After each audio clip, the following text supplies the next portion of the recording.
pagdagsa ng mga Katoliko sa St. Peter's Square, hindi din nagpahuli ang iba't ibang leader sa buong mundo. Masaksihan lang ang installation mass ni Pope Francis sa Vatican. Kilalanin natin ang mga leader na dumalo sa report ni Dennis Cortez. Naging mainit ang pagsalubong ng iba't ibang leader sa buong mundo sa ginanap na installation mass ng bagong Santo Papa na si Pope Francis.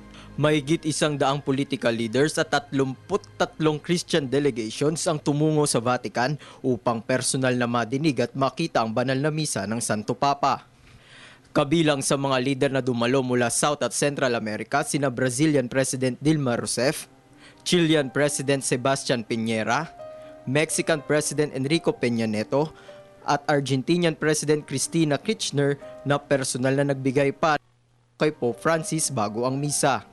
Mula naman sa Europa, dumalo sina EU Commission President Jose Manuel Barroso, German Chancellor Angela Merkel, Irish President Michael Higgins at iba pa.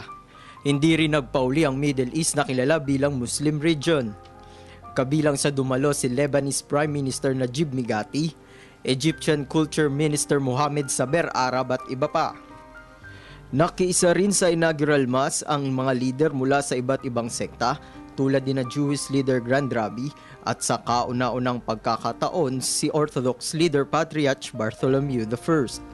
Samantala si Vice President Jejo Marbinay naman ang tumayong kinatawan ng Pilipinas para sa installation mass sa Vatican.